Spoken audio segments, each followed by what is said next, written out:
Welcome to our Saturday Simulcast, March 8th edition. Following last night's game with Illinois, we have three really good guests today. We'll have Jerry Palm talk about Purdue and where it sits in the NCAA Tournament and Big Ten Tournament race, so to speak, and where the Boilermakers may end up in the field of 68. We want to thank the Union Club Hotel. And of course, this spring, remember that the Boiler House Prime opens in West Lafayette, nestled at the Birck Boilermaker Golf Complex.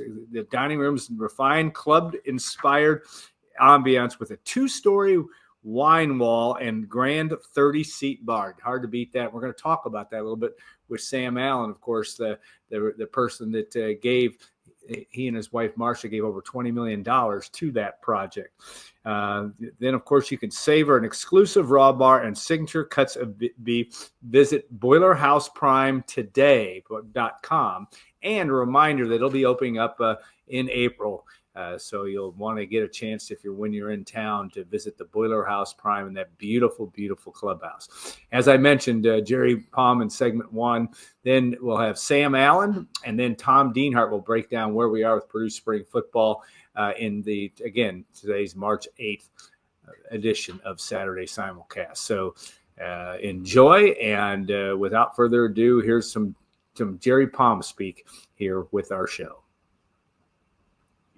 All right, we're going to bring on Jerry, and we'll talk. As I always say, we always get Jerry this time of year, and this may not be the busiest week of the year for him, but it's getting there. Obviously, Jerry from college does bracketology for CBS Sports, among other things, and of course, we'll get into all that. But Jerry, first, thanks for taking the time. I know you're in Connecticut.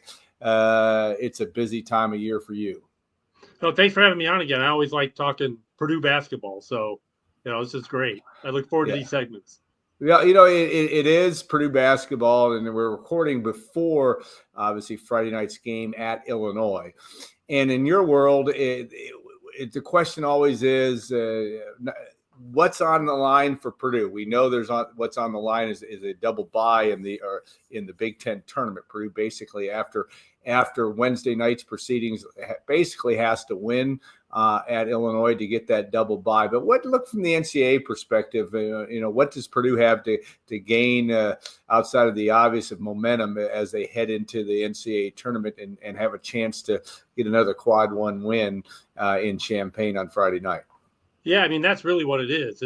It's an opportunity for another quad one win, against a very good Illinois team that probably, may end up underseeded in this tournament because, they've had some unfortunate health stuff going on with this team, and not necessarily injuries, but they've had like a flu bug go through the team and got to the point where they weren't even doing handshake lines for a couple of games because of the malaise that was going through the squad. And I'll tell you what, though, that team that played at Michigan the other day, that's kind of what we expected of Illinois this season, a team that could contend for the conference title. And this is a very good Illinois team that I believe will be underseeded in the NCAA tournament because the committee can't really do much about, injuries and illness. Results are results. And, so Illinois, though, and obviously a big game for Purdue always, with a rivalry with Illinois and games in Champaign. So it's always fun. But it's an important game for Purdue in terms of the Big Ten tournament. It's an important game in terms of trying to stay as a top 4 seed in the NCAA tournament. But obviously the Big Ten tournament is still going to have something to say about all of that. How much do you see Purdue's and again, I know this all can change in the next 10 days or so before Selection Sunday. Is Purdue where you have? I think you have Purdue on a 3 seed line, or you did in the most recent bracket I saw this morning. Yeah, where are you looking at? Where can Purdue get to a 2? And can they drop as low as a 5 or a 6 if things don't go well here? If they lose, let's say, their next 2 games. Yeah, I don't think 6 is likely. They just play too good a schedule. I guess it depends on who that first game in the Big Ten tournament is. We don't know. So, if it turns out to be, somebody that's really not a contender, like Rutgers or somebody like that, and you lose that game, that matters more than if you're playing Oregon. for example, Yeah. which is an NCAA tournament team. So, that matters as well. But, for Purdue, I've got them number 12 overall. So that is the bottom of the 3 line. And really, they are there ahead of teams with some better records because of Purdue's strength of schedule and non-conference performance.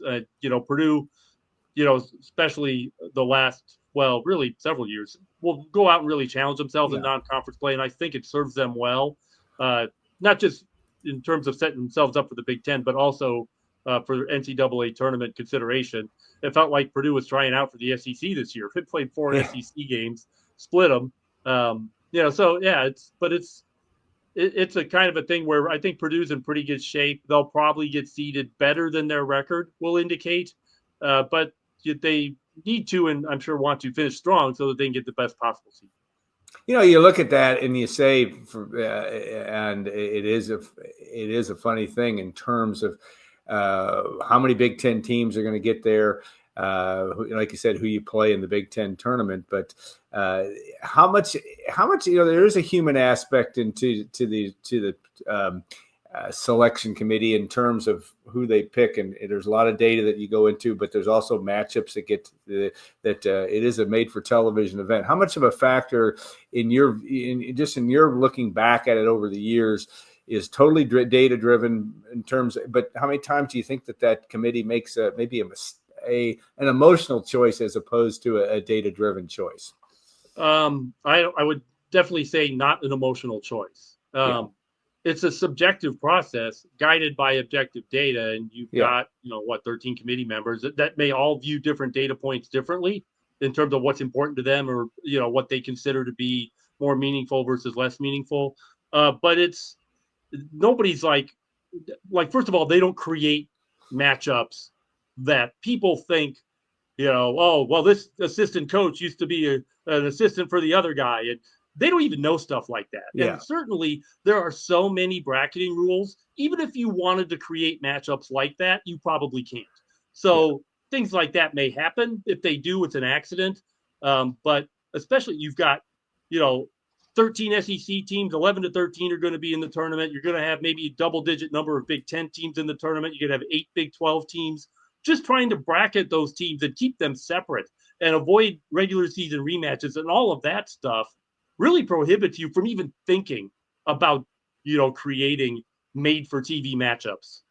Yeah, it is, and these guys. That's actually, by the way, the biggest myth of the tournament is that the committee does that. That's a complete, total myth, and it comes up every year. Yeah, it does come up every year, and yet there are still some that believe in that theory, and we'll see how that all plays out. Okay, who are the Big Ten teams that should be most nervous over the next 10 days? Indiana obviously lost to Oregon earlier this week. I don't know if they have to beat Ohio State and win a game in the Big Ten tournament, but how do you view Indiana? And who else in the Big Ten is really sitting? They might be able to sneak its way in, not just by winning the Big Ten tournament. Obviously, that would get you in, but what Big Ten teams are fighting for their NCAA tournament lives at the highest level at this point? It's really just 3. Indiana, which has gotten hot at a good time, and playing really, I think, their best consistent basketball of the season, because inconsistency in, intensity has really been kind of their problem. Yeah. But, starting with actually before the Purdue game, they've been much more, game ready. And even though they lost at Oregon, that's a good team. Indiana was going hard that whole game. And so if that's what we're going to see from Indiana, I like their chances of making the tournament. They're in the best shape of the 3 that are trying. Ohio State is right around the cut line. They're only 17 and 13 overall. And in the 30 years I've been doing this, only one team got an at-large bid that wasn't at least 4 games over 500. And that team had an insane schedule. Ohio State would not qualify in that regard, but everything's relative. And then the other team, this one's out at the moment, and that's Nebraska, which has really chosen a bad time to slide, have a rough run of play. They need to get going, and they're running out of time. Yeah. Well, one thing on Wednesday night, which is I always get a kick out of, and I think you may too, in terms of calling Mississippi's win over Tennessee a shocking upset. It's They're not home. an upset. They're at home. And I mean, I don't even know what the line was for that game. I'm guessing that Tennessee was a slight favorite. But my point is, even Purdue at Illinois, again, I would expect Purdue to be an underdog on Friday night. But just talk about that. It's it's different in the NCAA tournament when you're playing in neutral sites. But how do you balance that part of it of losing road games in the SEC or the Big Ten? There's a lot of weight on that, I think. Well, I mean, just losses in general. I mean, losing to Illinois, losing to Ole Miss, those are not bad losses. Now, for Tennessee last night, it was enough to move them off the top line down to a number 2, but only because of how competitive that situation is. The two teams behind them played each other, and the winner of that game, Florida, ends up moving up and Tennessee's back down. But, those kinds of things can certainly happen still when you're talking about really competitive situations in the bracket. And the further you go down the bracket, the more competitive and sort of bigger number of teams that are in a relatively competitive situation can be, where a really big win or a really bad loss can have an impact. But that can even happen at the top of the bracket as well. So Purdue losing at Illinois, that is, in terms of damaging their seed, they're not going to go from like a 3 to a 6 losing at Illinois, right? But they could go to a 4. And if enough teams around them do well, they maybe even 5, because I've got them 12. So 12 to 17 is only a 5-spot drop overall, but it's 3 to 5 in the bracket in terms of seed. So that kind of thing can happen. But, and they could lose Illinois and not move at all. It really just depends on what other teams do. You can't ever analyze a team's seed in a vacuum. Almost never. Auburn, you can. Because Auburn can lose to anybody. They're still going to be the overall number 1. Yeah, and Duke's right there as well. To the top without question. All right, you're always great. I love this. I know you did well in your SATs. Well, that's stating the obvious in terms of analytical. I did get into Purdue. You got into Purdue in that computer science degree. Maybe, as you always say or have written before, you're maybe one of the few media members with not only on a national level that's from Purdue, but secondly that CS degree is a big thing. But tell me where. Okay, I love to hear this, even though we're still 10 days out or so from Selection Sunday. What is Purdue likely, even as a 4 or 5 seed, to end up in Milwaukee? And I think you have Purdue in Providence. Tell us the thought process between Milwaukee, Cleveland, and maybe getting shipped out, because they do like to put teams closer to as close as possible to their home court. But tell us some of the factors that are at play there. And we're talking for the second and third rounds of the tournament. Yeah. So it's actually a pretty rote process. They take the number 1 team and put them where they ask to be, which is almost always whatever's closest, right? But the number 1 unless team you're Georgetown, yeah. And then they go down the line. Number 2, closest site available to them. Number 3, number 4 for the first and second rounds in the regional. For the top 16 teams, it's the regionals as well. But it's the availability that matters. So, if they get to Purdue and Purdue's 12 and they've already got 2 of those teams in Milwaukee's not an option, right? So, we'll just say, for example, Marquette and Wisconsin are ahead of them. Well, Marquette can't play in Milwaukee. But, 2 other Midwestern teams, or like Iowa State, would be closer to Milwaukee. Teams like that Purdue may not have room in Milwaukee. So the higher Purdue is up the S-curve, the 1 to 64 list, the better chance they have of getting the first and second round site that they want. And then in terms of the regional, usually if you're the 4th team on your line like Purdue is, you're kind of getting what's left. Because they can only do so much. And once a region, there are 2 of each of those teams is going to be in the 4 regional sites. So it's it's only really what's available by the time they get to you. But they go 1 through 16 in order, and they try to put you to the closest region they can. And then they have to balance the bracket after that. So sometimes you get switched out anyway, out of regions, not sub-regions. They'll move your sub-region with you. But it's a nightmare this year because you've got 6 or 7 SEC teams in the top 16. I have 5 Big 10 teams in the top 16 today. And there's usually 3 or 4 Big 12 teams. So most of the top 16 is 3 leagues. And trying to keep the teams separated as best you can is just a nightmare. I spend more time bracketing 1 through 16 than I do almost anything else. Interesting. That's really interesting. So, in other words, Purdue fans, though it would have been a nice goal, and it's still, I suppose, it's possible to getting to Indianapolis. First, you got to win 2 games if you're Purdue, but getting to Indianapolis for the regional, not a strong likelihood at this point, at least where Purdue sits. Yeah, I mean, like I said, it depends on what other teams are doing and where Purdue falls in that top 16 thing. And the closer you are to 16, the less likely you are to be in a place that you like. Yeah, well said. All right, you get a chance. I don't know how many times. I don't think I've run into you. Maybe once this year in Mackey Arena. I'm not sure. How many times have you been in Mackey? And also, kind of give your evaluation of Purdue right now. The Boilermakers have got 3 marquee players, is maybe 2 and 1, but this is a very good basketball team, but a very, very different basketball team than last year when the Boilermakers got to the Final Four. Well, yeah, you don't have the National Player of the Year. Yeah, and it's Zach Edey was a unicorn, and not just in the sense of how good he was, but just how big he is and how good he is. So you just don't see guys like that in college basketball almost ever. And so, that was a unique experience and great for Purdue. This team is obviously very different. Their tallest starter is Trey Kaufman-Renn at 6'9". I guess Caleb is 6'10". So, they're not playing. I mean, they're playing through the post, but it's a different play through the post because Trey's game is so much different than Zach's. It's excellent. I mean, that hook shot's undefendable. But you've got the best point guard in the country, I believe, in Braden Smith. You've got an excellent post in Trey Kaufman-Renn, very different than what they've had before. And then the guys around them are really good at playing roles. I think the freshmen, CJ Cox, Jakari Harris in particular, have really stepped up their games and have filled in, like CJ Cox starts, Jakari comes off the bench, but both of those guys, when they come in, they play defense. And you know how it is with Painter.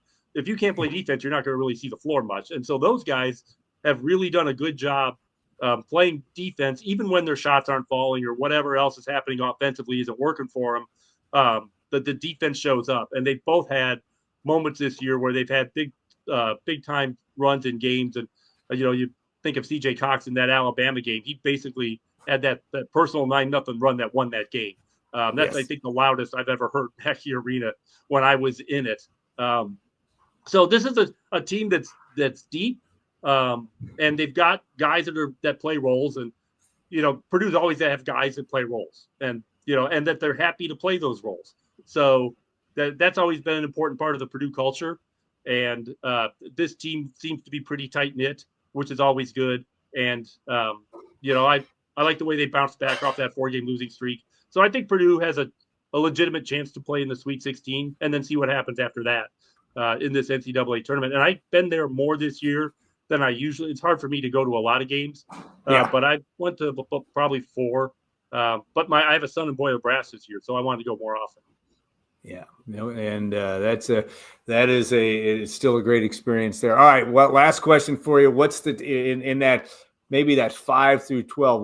What's a team that you've watched this year that you say, boy, this could be a team that could be a dark horse, not necessarily for the Final Four, but to make a deep run? What are some of the teams that you like that are maybe not being talked about? Here's one, and I'm not even sure where they're going to be seated because I don't know if the committee is going to really like them, but I'll give you Memphis. Memphis is just, quietly going through the American Conference, took a couple losses there. But, they beat some pretty good teams outside the league, which, they have to do because they know they can't get anything from their league. But Memphis is a team that I just think that's flying under everybody's radar. Now, I don't know if they're going to get a good enough seed to make the Sweet 16 or whatever, because I believe the committee's going to underseed this team. They're one of those teams that's got weird metrics. Their predictive metrics are very low, and the resume measuring metrics are very high. And they're actually kind of the opposite of Gonzaga. And then another team that may end up in the middle of the bracket that I kind of like is St. Mary's, the champion of the West Coast Conference. They didn't really do enough outside the league to get a really good seed, but that's a very good team. And once they get into the NCAA tournament, they're probably going to be a tough out. Yeah. Going to be always interesting. In basketball terms and college sports terms, it's the best time of the year, and it keeps Jerry hopping, keeps him out of the taverns, as I say. So we appreciate you so much, Jerry. We in your expertise, we'll be watching closely as we get close through championship week and tournament week next week, and then of course the NCAA tournament. All right, and good luck in your travels and all the things that you do as you get ready for the tournament. Thanks. It's always good to talk Purdue basketball. Thanks to Jerry Palm. Really insightful stuff as we look forward to March Madness. Next up, it will be Sam Allen, and Sam Allen, former Purdue golfer, gave over $20 million, he and his wife Marcia, to the Pete Dye Clubhouse. And Sam, really interesting interview. A long time CEO of John Deere. He's been involved in the golf community for a long time now, lives in Atlanta. And I think you'll enjoy this interview and you'll learn a lot more, not only about why he gave the money to Purdue and the Pete Dye Clubhouse, but also what to expect for those of you that are golf aficionados. And even if you're not, it'll be a great chance to see what will be one of the nicest facilities on the northwest corner of campus off of Cherry Lane. So without further ado, here is our interview with Sam Allen.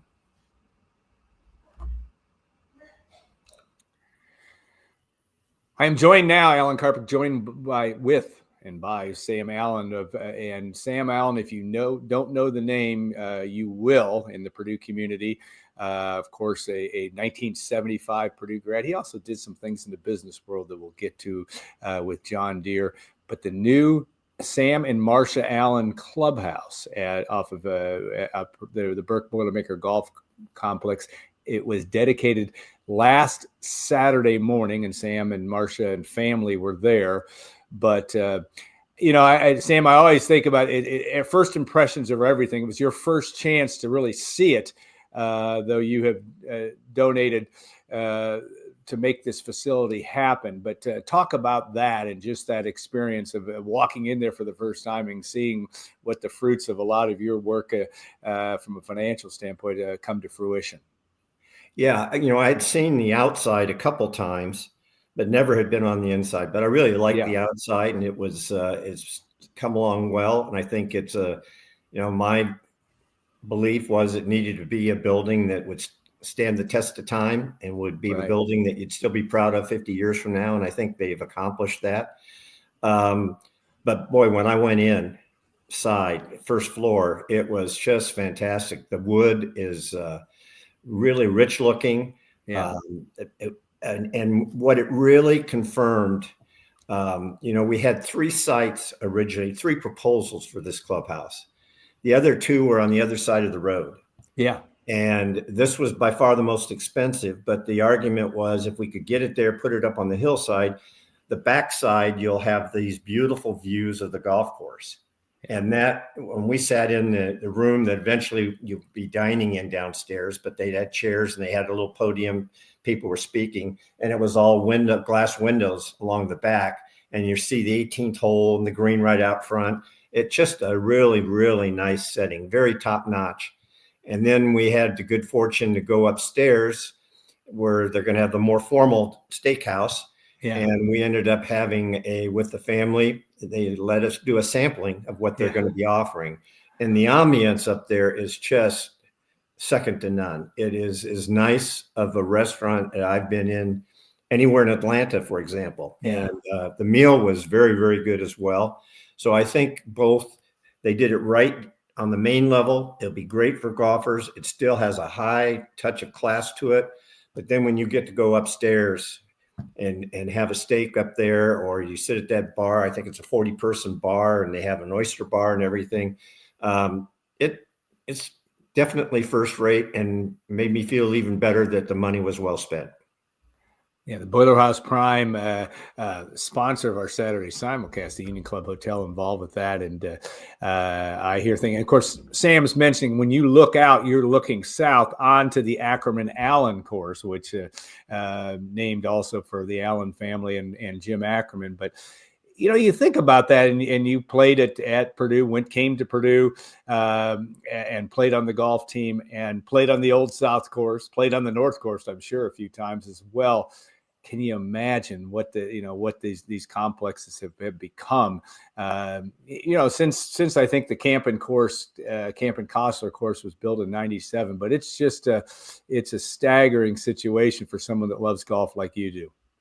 Yeah, and certainly, as I mentioned during my remarks, I wouldn't have done this if it was not for Devin Browse really coming after me. But he introduced me to Pete Dye. And if you've ever get to know Pete Dye, he's passed away now, but just a effervescent person, a vision on golf. And he's the one that kept telling me, hey, we're going to have two great golf. First of all, he sold me on supporting the Ackerman Allen golf course. Right. But then he kept dripping on me about, now we got two great golf courses. Now we just got to have a clubhouse commensurate with this. And you're going to get people coming in from all over. And I think he's right. I think this will be a destination now for a lot of people that just love golf but also want to have a nice meal, etc. Yeah, it is the perfect thing, and I think you're right with the vision of putting it right in the middle of the old Cherry Lane. Now Cherry Lane has a roundabout around it.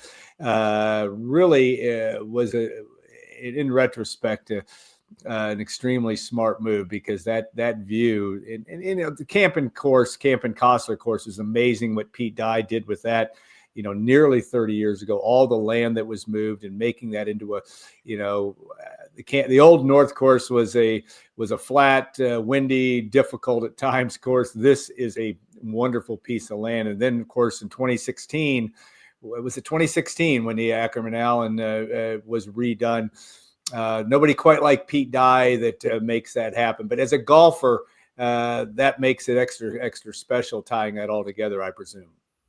It does. As a golfer and as a Purdue alumnus, the combination of the two, and then being able to do this between the golf course and the clubhouse, that's one of those where 1 + 1 = 3. It's even better than just the combination of the two.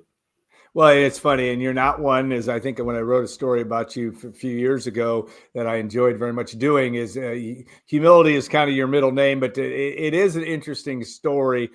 Yes, the dollar figure, the $20 million plus was significant, but the fact that, and I think Devin Browse may have had some, you talked about a $5 or $10 million gift, and Mitch Daniels, the Purdue president at the time, had said, not many guys go up 2x on a gift like that. But what got you to say this is something that not only you but your family wants to support?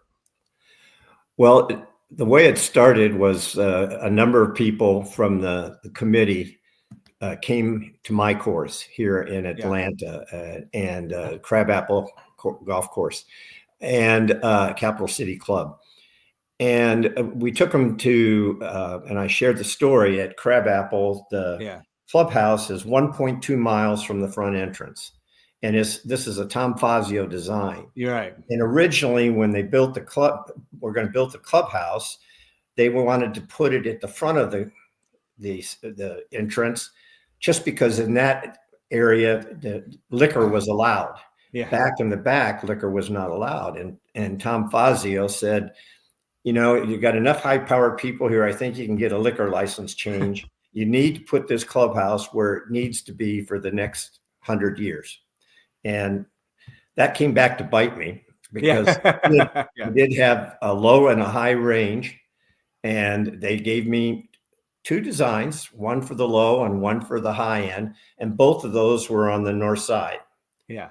And then they said, but you remember Tom Fazio said, you need to put the clubhouse where it needs to be for the next 100 years. Yeah. And if you want a 100-year clubhouse, then here's our proposal. And it was 2x. And so I chuckled a little bit with that and went back to talk to my wife and finally said, you know what, let's do it.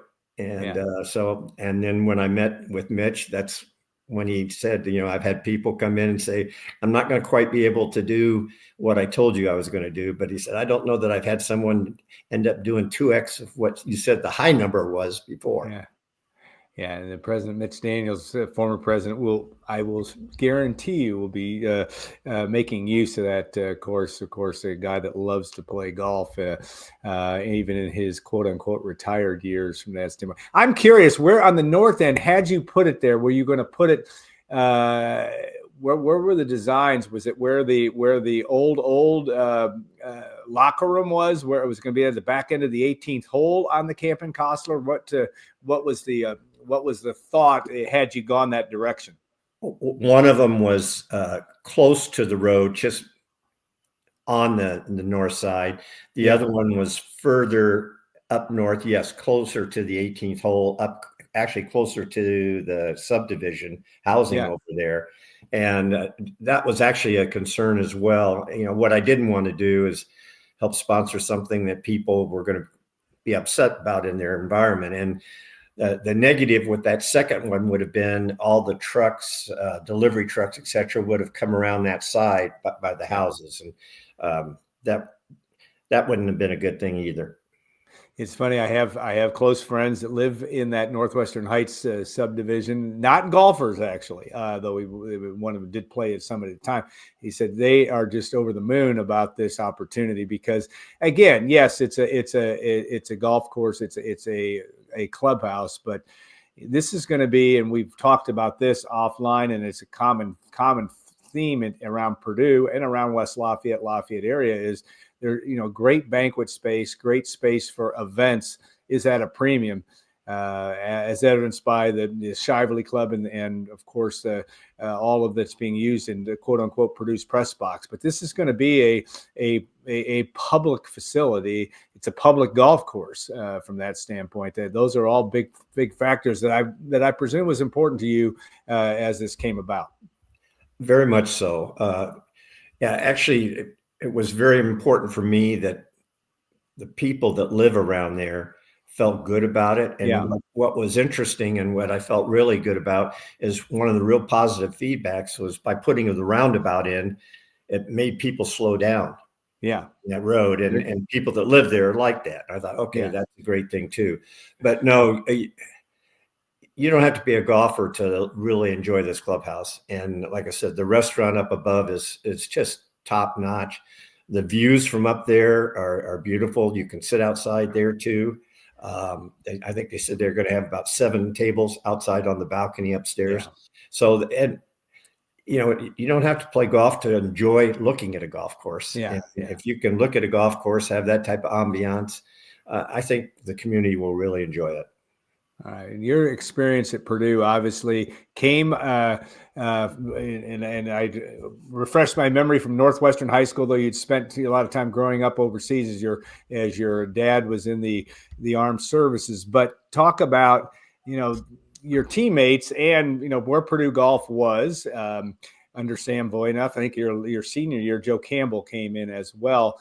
But talk about that because Purdue's it's one of its 2 national championships in golf in 1961, and of course has been competitive on a national level. Both men and of course the women won the 2010 national championship as well under Coach Devin Browse. But talk about just that ability to attract that level, and even as a former player, what that means to your group. It is about competition too, and you want to have a place that can attract the best golfers in the country. And certainly this entire facility gives it Purdue an opportunity to do just that. It definitely does. I mean, it's no secret. Every team or every university in the North is handicapped with the weather. You're going to hit golf balls inside or whatever. But if you can have a great facility like this for the team, I think it just reinforces to the individuals that Purdue is committed to having first-rate golf teams. And it was fun I got a chance to spend some time with both the women's and men's team at the inauguration, and you could see them beaming. They really are enjoying it. And I already had coaches already indicated to me that they're already seeing some positive signs on the recruitment trail as a result of that. When you're able to show this type of facility, second to none, it adds to that commitment that even though you not have good weather in the winter, but you're going to have a great facility for golf and for spending time around the golf course. And talk about, and I don't know how much, I know you're intimately aware of the entire facility, but I don't expect you to give me everything, but it is also interesting. It's an underground cart barn that was a big part of it, and the ability to make it as a functional golf clubhouse. But I'm just curious to that, but also the role of the current clubhouse that is on closer to the Camp and Costler course. How will that, to your knowledge, how will that work in terms of, will they still use both, I presume? I know they're going to use yours, but to talk about that a little bit. I think the existing one will be used more by the team as a team facility, et cetera. I think what's worked out really well is, as you indicated, they've got the carts underneath, but they can still have overflow carts back on the other side where they used to keep them. Yeah. So for most events, you'll just have the carts right there on a normal day. But if you're having a big outing, you'll bring them in from the other side. And of course, putting in the tunnel underneath the road so people don't have to walk on the road is another great thing from a safety standpoint. Yeah, it's going to be really interesting to see, and I know, and due to open in April. Is that I think they talk about the restaurant opening on the 9th of April, if my memory is right, somewhere around that time. I heard early April as well. Yeah, and that's going to be a spectacular thing. All right, obviously your day job back in the day was a distinguished career with John Deere, and all the way to CEO and running a company of that size is an impressive thing. As you look back at that, and as you tie that into the importance, you've always been a someone that could lead by example, mentor others, but that role, even as this ties into your, you've also supported the Crandert and Daniels School of Business at Purdue, but that importance of your experience and sharing that experience in one form or another. You're not one to toot your own horn too much, but it is an important thing. What are some of the lessons that people can take away from your experience, not only in the business world, but the support of Purdue? I think I mentioned to you the last time we talked, I probably was not the best supporter of Purdue early in my career. Yeah. And it continued to grow over time. I mean, I always loved Purdue, but living where I lived and just never got back other than to speak every once in a while at Crandert or for Rich Daniels. But I had a board member who was a dean of Northwestern's business school that he was telling me, he said, you can think of your life in three parts. The first third or so is all about your development, learning everything you can, being as well-rounded as you possibly can be. The second third of your life is all about driving with whatever you're interested in, being successful, taking it as far as you can. And then the third part of your life is all about giving back commensurate with the success that you have received. And I do kind of think of myself that way. I maybe more like 25% and 50% and then 25%. But, early on it was, developing as an individual at Purdue and reflecting back, probably I developed more there than what I realized at the time or early on in my career, as I thought back at later on about it. Then I had a wonderful 45-year career with Deere and continued to develop throughout that time, and even got to grow my desire to be impactful and help others by some of the jobs I had at Purdue, whether it was through our John Deere Foundation or other things that we did. I led a group of executives over in India. We did a week worth of volunteer work over there, and those things continue to develop. And then that's now led to this part of my life where our family has been extremely, extremely blessed, and we keep wanting now to find ways to be impactful and give back. And this certainly was one of them. It's at this point in time, it's the biggest one so far of the things that we've worked on. And it's not, the neat thing for me is my kids were all able, and grandkids able to be a part of it. Yeah. And they're able to start experiencing that and understand the responsibility and the role that goes with that as well. So it's just been a very neat time for me in my life, that I've had the good fortune to be able to do this, and that what we're doing is turning out to be a pretty good thing. Yeah, the ultimate in paying it forward. And I'm impressed by your desire to, it's about your kids, your grandkids, but also all the people that are going to be impacted at Purdue that are going to have access to this. One last question I wanted to ask is just about the role of not only your Marsh's role with golf, but also your parents. Your mom was very much involved with the game. I don't know if that was probably somewhat unique at the time. I don't know if that's fair to say, but just that passion for the game that was handed down to you from both. And I think I wrote in the article that your dad was never better than a 20 handicap, but loved the game.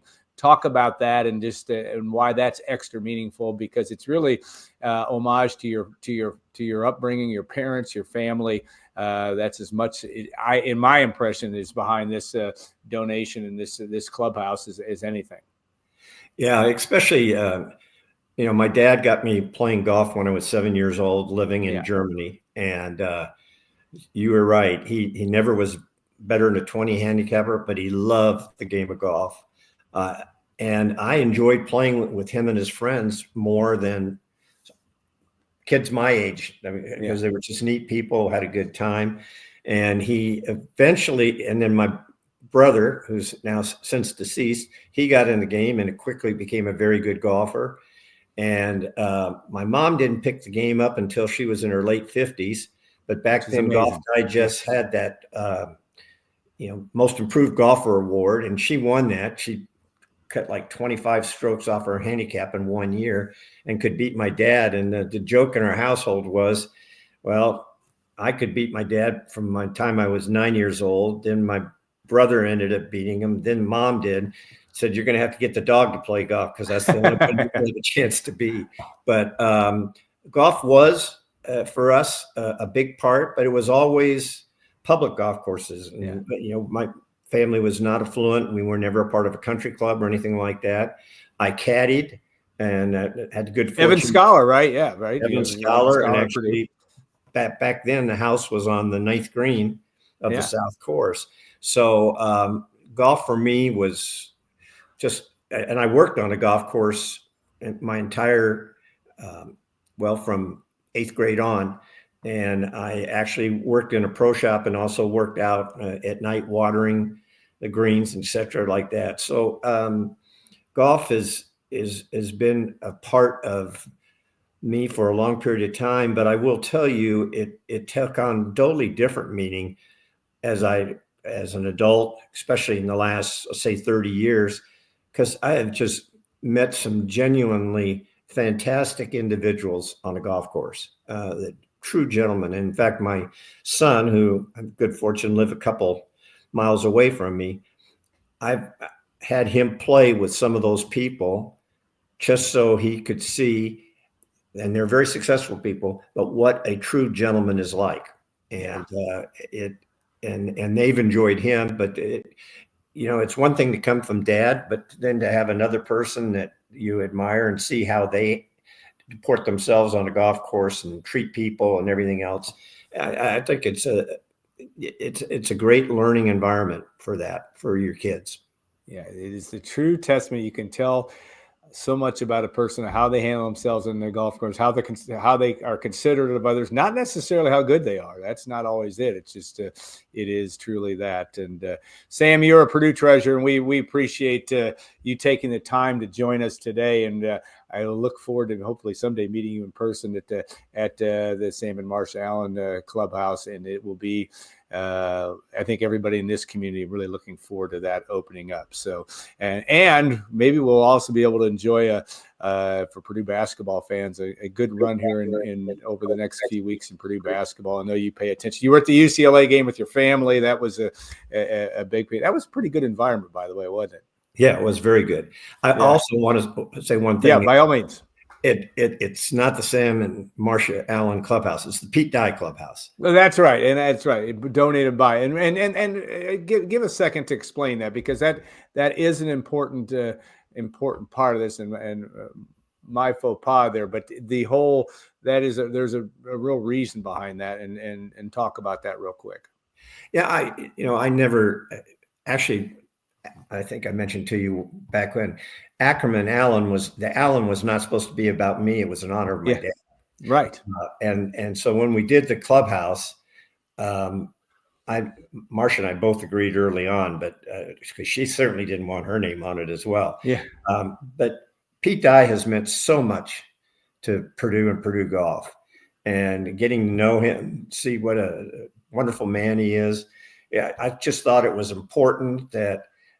This complex is his vision. And had he not done what he did with both golf courses, if you had a clubhouse like this, but you had the old golf courses, it wouldn't be very good. No, not be the same. So this really was, we wanted to be Pete Dye Clubhouse in honor of the vision that Pete Dye had for all of the Purdue Golf Complex. And we're glad that his name's on it. Yeah, nobody, and that is probably epitomizes your humble approach and your family's humble approach to this. That it is about somebody that certainly changed the whole course of Purdue golf just by, and of course Devin Browse's arrival around that time as well was very, very important to Purdue. But it changed that whole complex again. So thanks again so much for your time. I always enjoy it, and like I said, we'll look forward to seeing you. I know you'll be. This will give you more reason to come up here, especially in the more golf playing time of year. But the Pete Dye Clubhouse will be a 20 or a 12-month facility that will have a chance to be enjoyed by everybody. So enjoy the rest of your weekend. Thanks so much for your time, Sam. Boiler up. Yeah. Thanks once again to Sam Allen. Really insightful stuff.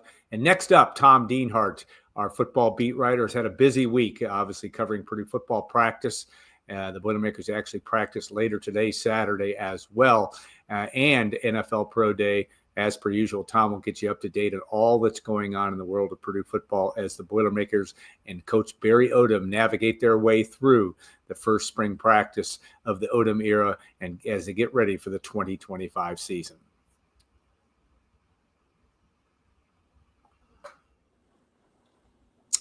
Joined by good friend and colleague, Tom Dienhart. That's the best part about working this business. I get to work with two people, Brian Newbert and Tom Dienhart, that are good dudes. And that's a fun thing as well for me. In my years at GoldandBlack, it's never been better from that standpoint. But Tom, you have had a very busy week. You do every week. But obviously the start of spring football, you also had Pro Day on Wednesday. Yeah. I guess I want to get from you just your overall impressions. You've seen a lot of football coaching and coaches over the years. And what do you see from Barry Odom? Just watching his body language to his style, what are you seeing in his first couple workouts? Has that classic, I guess head coach mindset on a practice field where he's roaming around, never spends too much time in any one area, just sort of is the captain of the ship, checking in on different position groups and offering his input here or there. A true head coach who's not devoted to just one side of the football. Practices, Alan, very, very quick tempo. Go, go, go. There's no standing around. They want you off the field, on the field. A lot of chatter. A lot of enthusiastic coaching, if you will, when it's merited. And I've asked some other people. I asked Gus Hartwig about it too. Gus was at practice on the first practice on Tuesday. He was watching. And then we talked to him on Pro Day. And he was asked, kind of give us your impressions of Barry Odom practice. So I included that in something I wrote this week, too. And he said a lot of the same things I said. So, yeah, it's a new world, Alan. This coaching staff has an uphill battle. And they got both sleeves up at this point, Alan. 2 practices rolling, and they're going to have a third this weekend, and still a lot of work to do and a long way to go. You've had the opportunity, which is a real positive, is that you've been able to sit and watch it all Tuesday and Thursday, which is a good thing for your deep dive. Some really insightful stuff in there in terms of that. We always want to watch the quarterbacks and see what we see there, and everybody's going to want. That's going to be a story all the way up to all the way up to kickoff time, probably when Ball State comes to town for the season opener. But what are you seeing from the guys? I know you've had. There's been a little bit of, as you've reported, not some guys in, some guys out, but and it's extremely early. But what are you seeing? What do you break down those guys a little bit, at least from the eyeball test? Yeah, it's hard. Like I said, I even asked. I asked Coach Odom on the first day about the quarterbacks, and he sort of shrugged his shoulders, and it's still a big question mark as much of this roster at this point. But coming into the spring, I thought the pecking order was going to be Malachi Singleton from Arkansas, E.J. Colson from Central Florida, and Evans Chuba from Washington State. They're all 3 were out there on Tuesday. On Thursday, Alan, E.J. Colson was not on the practice field. Not sure what was going on there. But that day, Chuba was running with the first team offense after Singleton had the first day. So I think they're just mixing and matching maybe at this point. I will say this, though. Chuba really has an impressive arm, I think. He's the biggest of all these quarterbacks, 6'4", 215, pretty fleet of foot, too. Hasn't played a snap of football in 2 years, Alan. He got hurt his last year of high school and redshirted last year in Pullman, Washington. So a long way to go. This is a battle that may not be decided until August. But again, just keep your eyes open on the on this position, and Chuba in particular. I think he's a pretty intriguing guy. Of course, he's the one from Washington State. Yeah. And that is going to be, like I said, obviously Purdue's fortunes. That's no great analysis here, but it's going to weigh on how good that position's played. There's hard to argue that one when you look at this whole thing. All right, you watch, and there are so few returning guys, but a guy like Devin Mockabee and his. I'm making assumptions here because I haven't been over to practice yet, but in terms of his leadership and what does that bring a lot to the table in your view? And again, you're watching the dynamics of what's going on, but here's a guy that's been there, has been there for the last 3 years, and could leave Purdue as its all-time leading rusher, right? It has a chance to do that, I think, in terms of yards if you have to have a big year. But my point is, what do you see his role so far? Yeah, it's a good chance to at least be number 2. Yeah, 2 behind Allston. Could be number 1 maybe, but given the turnover, the churn, the tumult this roster's experienced, those type of guys have to be valuable. I'm not sure what goes on inside the locker room, but we did talk to George Byrne today, the tight end, who is a holdover, and he spoke to that a little bit, being able to help get these guys acclimated, all these new faces to the team and to West Lafayette and to Purdue in particular. So, yeah, those precious veterans, Alan, those guys who stayed, right? Yeah, those who stayed, and Maccabee's probably the biggest name of those who stayed. Up front on the offensive line, there's some key veterans too. The 2 guys who are going to probably be your tackles, Joey Tanona and Bakeen Coley, are 2 guys that are going to have to be stalwarts, I think. And Ethan Trent, Alan, Ethan Trent. Yeah, Ethan Trent. Tyler Trent's brother. Yeah. What a great story. Still. Yeah, I mean, amazing. Ethan's a guy that's easy to. I mean, easy guy to like, easy guy to root for. I think he's been snapping the ball at the first team. I'm not sure if that'll hold through the course in the season, but he's a guy that's just a natural leader too. He's kind of charismatic, and I think he's well liked by his teammates too. He's a legit 6'1" or 6'2", and he's pretty well built. So those are 3 guys. Jaden Ball's another offensive lineman. But, yeah, those offensive linemen, that position may have more holdovers than any on offense. And the receiving core, Allen's really been torn asunder. Yeah. Just a few veterans back there, Jaden Dixon-Veal and Denylon Morissette. But, yeah, that offensive line, those guys up front, I think, have a chance maybe to really help set the tone. And, Allen, that's where every offense has to start when you set the tone, is up front with those big guys. Yeah, you look at this, and I always think of the old football days where they had the tape on the helmets because you could know the name. I don't know how, and I know you're great at remembering numbers and getting to know these guys, but it takes time when you've got that many new bodies and likely more to come by the time we get to August with this football program. But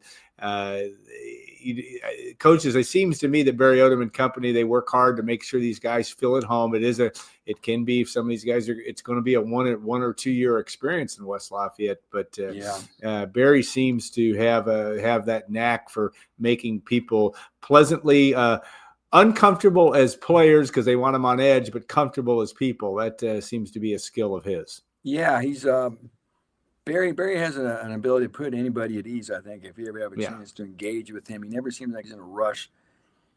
He's present, Alan. He's where his feet are, and if he's talking to you, you're the most important person at that point, And that's not always the case with some people. And but obviously he's demanding, and I think he commands respect too. And I think when he speaks, people listen. I think he's wanting to set that tone right away when you got here, around. There's that story's become a little famous at this point, where that very first team meeting, a cell phone went off, and that player's cell phone, who had that cell phone, was asked to leave the meeting and not come back. So, he was trying to set a tone right away there, and he's Alan. The thing with him, I've said this to other people, he's probably the closest thing we're going to get to if Brock's back and ever becoming the coach at Purdue. He kind of reminds me of Brock's back, and the next linebacker, kind of a tough guy, kind of a throwback, 3 yards in a cloud of dust kind of a guy. And again, if that helps give people a comparable as far as a personality goes, I think it's pretty accurate. Yeah, he certainly comes off that way. He's just 15, 16 years younger than Brock. And you can do a lot worse in terms of being just a good old football guy. That's what he is. That makes it work. And we can debate had Purdue made that choice to him in 2008 as opposed to Danny Hope, things might have been different for Purdue. Who knows? But that's an interesting analysis. I will say this about this offense, that they are going to want to run the football.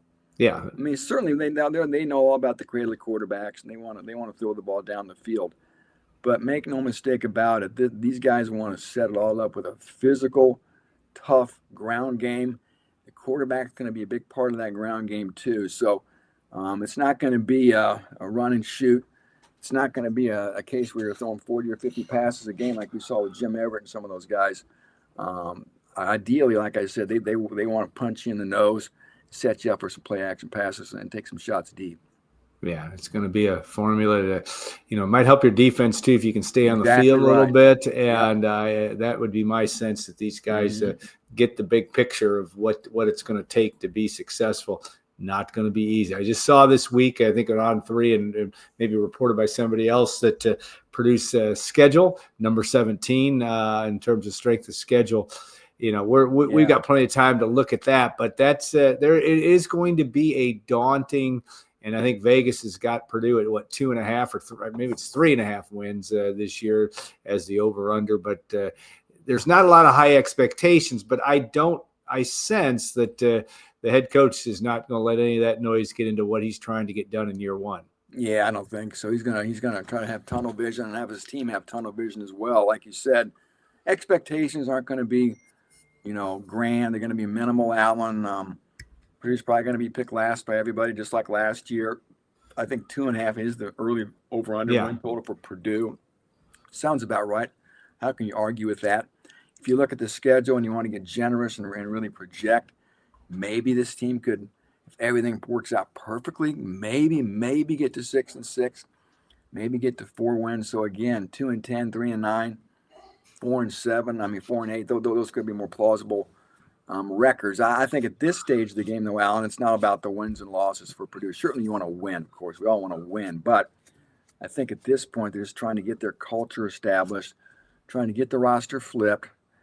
They want to set a tone, and they want to be organized and competitive every week. Yeah. I think that's the big thing. And too often last year in particular, we didn't see that. The team looked ill-prepared, didn't look competitive, and I think just some of those basics need to be reestablished here in West Lafayette. Yeah, and I think it's got to start somewhere, and I think that is a clear thing. All right, the schedule, spring practice schedule, Tuesday, Thursday, Saturday for most of spring ball, maybe with the exception of I think the end of March you mentioned beforehand. The Boilermakers will do that schedule through spring break, through that Thursday of spring break, which is next week. So I think its last practice will be March 13th, and then they don't come back till March 25th, that following Tuesday. But it seems to me also, again, it's that we're going to follow a pattern, and not that most coaches do that with spring ball. They get their 15 workouts in, but that seems to be where they are. And I know that when you talked to Barry Odom on Tuesday after practice, he said, well, we're going to evaluate where we are. We got a 3:00 staff meeting. Of course, they practice in the morning, and we're going to take a look at where we are with stuff. And it just seems like the trains, he wants the trains to run on time. Yeah, he certainly does. And a lot of meetings. The staff has input, obviously, across the board on a lot of different levels here. And they've I think they know what they're up against here. And as much churn as we saw in January through the portal, Alan, 29 players came in. I mean, I was told by Odom that to expect maybe 20 more guys in April. Yeah. So it's 20 guys out, 20 more guys in. So by the time we get to kickoff in August, this roster could have over 60 new players if you count the freshmen as well. So don't get too married to anybody you see on the roster right now. I guess is my point. It sounds like there's a lot more change coming. It'll be very interesting to see who they can get out of the portal, if they can really get to 20, Alan, because by that spring window, most of the real good portal shopping is already done, and guys have been picked over. Maybe some other players will jump in the portal. They will, of course, jump in the portal at the end of spring football. But again, they obviously know that there's going to be more need coming, and they'll even get a more clear picture of that, obviously, once they get through spring football, after they've actually played some real practice and pads to see what they've got and what they still need. Yeah, no question. That'll be a storyline. All right, I do have to ask you about Pro Day, which was Wednesday. I think there were 11 Purdue players, former Purdue players there.